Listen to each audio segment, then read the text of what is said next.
Hi friends, இன்றைக்கி என்ன video பார்க்க போகிறோன்னா, நம்ம எவ்வளோ சேலரி வாங்கினாலும், கம்மியாக சேலரி வாங்கினாலும் சரி, அதிகமாக சேலரி வாங்கினாலும் சரி, அதில் சேவிங்ஸ் பண்ணுறது ரொம்ப கஷ்டப்படுறோம்.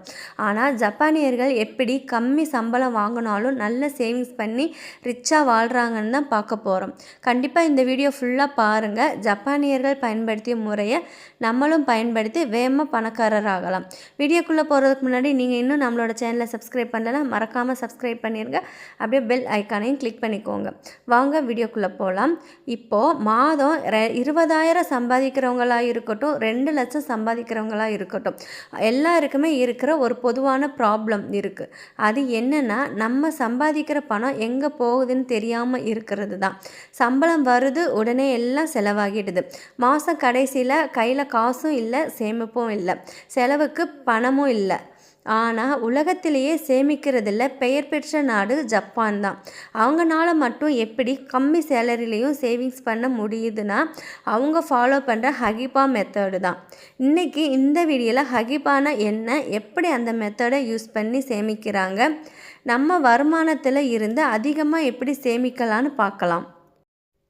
ஃபஸ்ட்டு ஹகிபானா என்னன்னு பார்க்கலாம். ஹகிபாவோட முக்கிய நோக்கம் என்னென்னா, நான் எவ்வளோ செலவு செய்கிறேன் அப்படிங்கிறத விட ஏன் செலவு செய்கிறோம் அப்படிங்கிறத கவனிக்கணும்.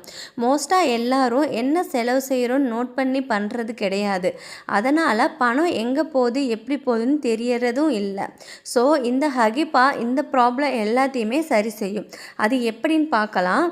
ஃபஸ்ட்டு உங்கள் இன்கம் என்னன்னு நோட் பண்ணுங்கள். ஆக்டிவ் இன்கம் எவ்வளோ, பேசிவ் இன்கம் எவ்வளோன்னு நோட் பண்ணுங்கள். நோட் பண்ணும்போது மந்த்லி உங்களுக்கு மொத்த வருமானம் எவ்வளோன்னு தெரியும். உங்களுக்கு உங்கள் வருமானம் எவ்வளோன்னு ஒரு தெளிவு கிடைக்கும். இப்போ ஆக்டிவ் இன்கம்னா என்ன, பேசிவ் இன்கம்னா என்னன்னு உங்களுக்கு டவுட் வரும். ஆக்டிவ் இன்கம்னா என்னென்னா நம்ம மந்த்லி சேலரி வாங்குறது.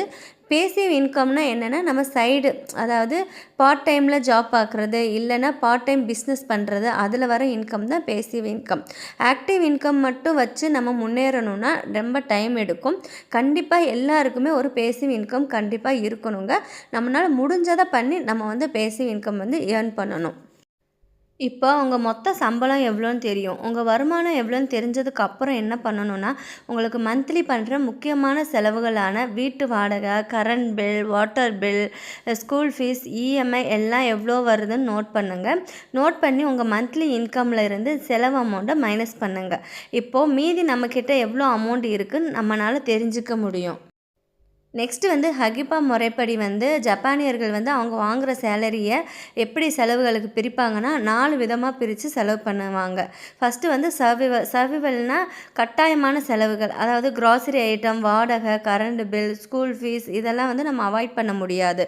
அந்த செலவுகள் ஒரு வகையாகவும்.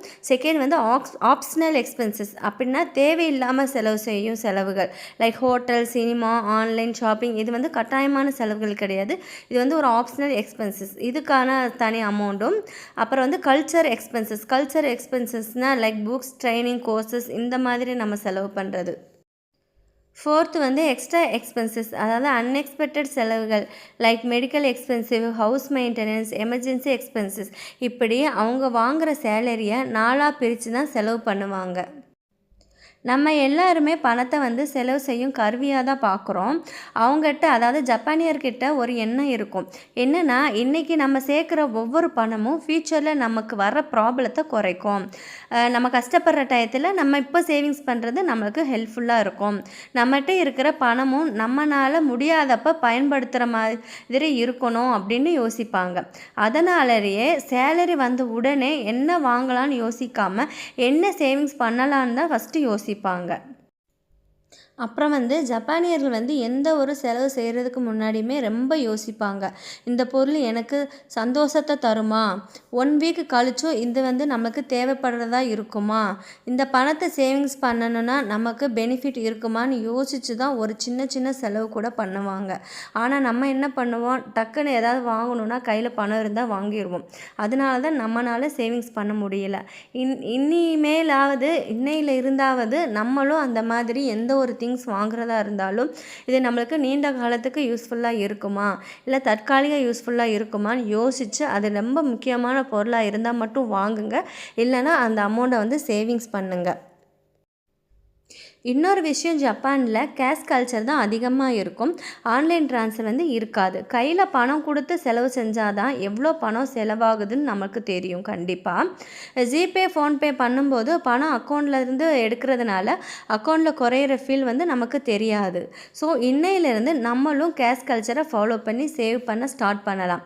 நீங்கள் யோசிங்க, இந்த ஜிபே ஃபோன்பே வர்றதுக்கு முன்னாடி நம்ம கையிலேருந்து பணம் கொடுத்து செலவு பண்ணும்போது எவ்வளோ செலவு பண்ணணும், இந்த ஜிபே ஃபோன்பே வந்ததுக்கப்புறம் நமக்கு மந்த்லி எவ்வளோ செலவாகுதுன்னு நீங்களே யோசிங்க.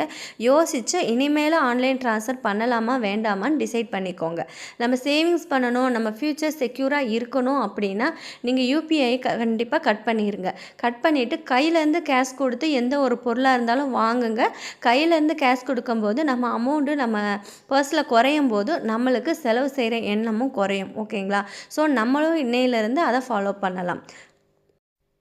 இன்னொரு விஷயம் என்னென்னா, நம்மளில் நிறைய பேர் என்ன பண்ணுவோன்னா பெரிய செலவுகளை மட்டும்தான் கவனிப்போம்.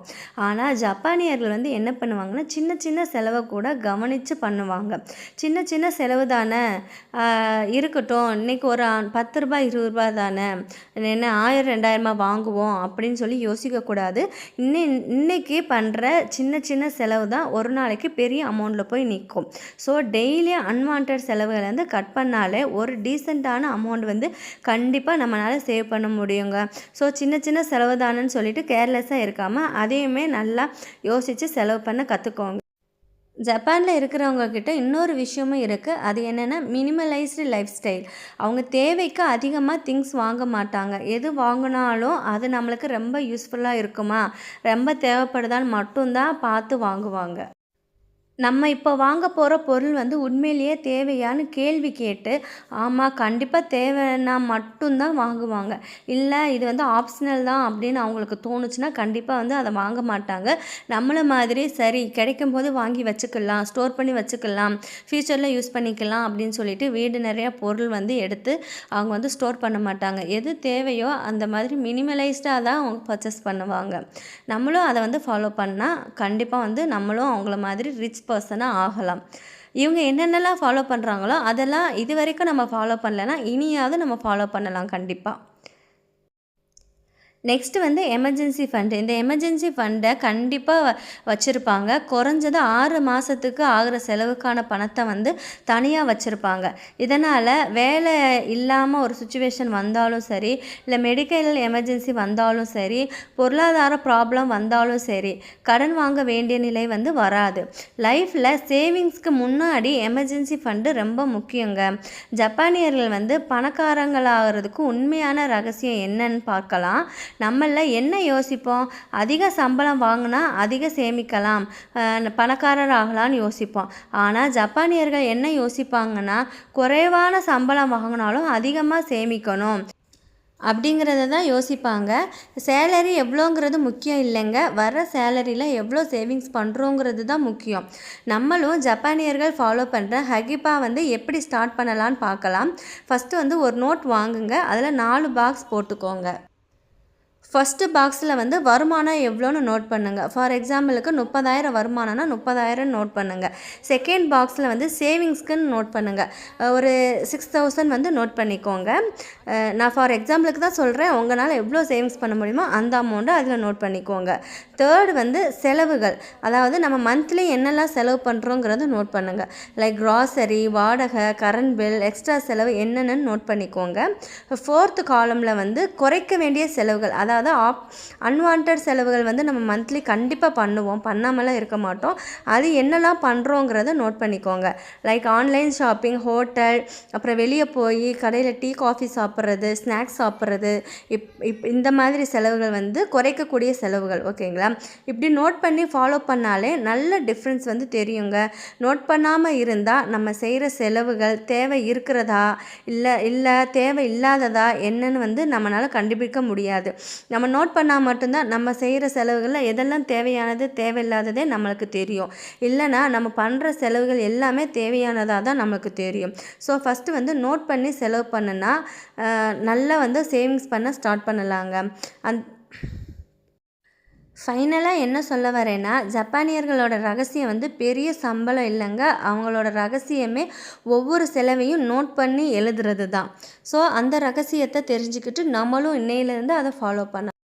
இப்போது இந்த மந்த்து எவ்வளோ சேலரி, எவ்வளோ சேவிங்ஸு, எவ்வளோ எக்ஸ்பென்சிவ் பண்ணியிருக்கோங்கிறத நோட் பண்ணியிருப்போம். நெக்ஸ்ட்டு மந்த்து பார்க்கும்போது அந்த தேவையில்லாத செலவுகளில் எழுதியிருப்போம் பார்த்தீங்களா, அது வந்து குறைக்கிறதுக்கு ட்ரை பண்ணுவோம். இனியாவது சேலரி வந்த உடனே என்ன செலவு பண்ணலாம், இந்த மாதம் என்னெல்லாம் செலவு இருக்குன்னு யோசிக்கிறத விட்டுட்டு, எவ்வளோ சேமிக்கலாம், எமர்ஜென்சி ஃபண்ட் வந்து எவ்வளோ க்ரியேட் பண்ணலாம், லாங் டைம் கோல் வந்து என்ன செட் பண்ணலாம் அப்படின்னு ஃபாலோ பண்ணுங்கள்.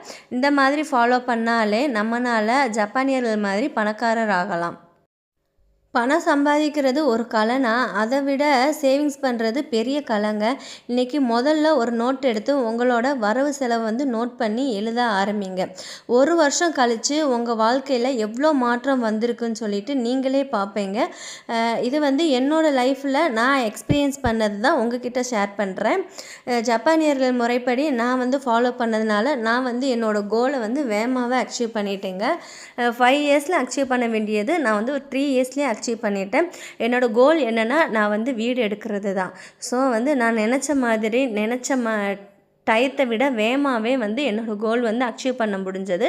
இதுக்கு காரணம் வந்து நான் சேலரி வந்த உடனே நான் வந்து ஒரு நோட் போட்டு என்னெல்லாம் இந்த மந்த்து செலவு செஞ்சுருக்கேன், என்னெல்லாம் அன்வான்டாக செஞ்சுருக்கேன்னு சொல்லி எல்லாமே நோட் பண்ணி எழுதி வச்சு, அது நெக்ஸ்ட் மந்த்து வரும்போது நம்ம டக்குன்னு வந்து எதையுமே குறைக்க முடியாதுங்க, எதையுமே மாற்றவும் முடியாது.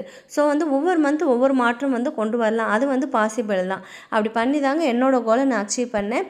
நீங்களும் உங்களுக்கு கம்மியான சேலரி இருந்தாலும் கவலைப்பட வேண்டாம். உங்களாலேயும் சேவிங்ஸ் பண்ண முடியும். ஸோ வந்து இன்னையிலேருந்து இந்த மெத்தடை ஃபாலோ பண்ணி நீங்களும் சேவிங்ஸ் பண்ணுங்கள்.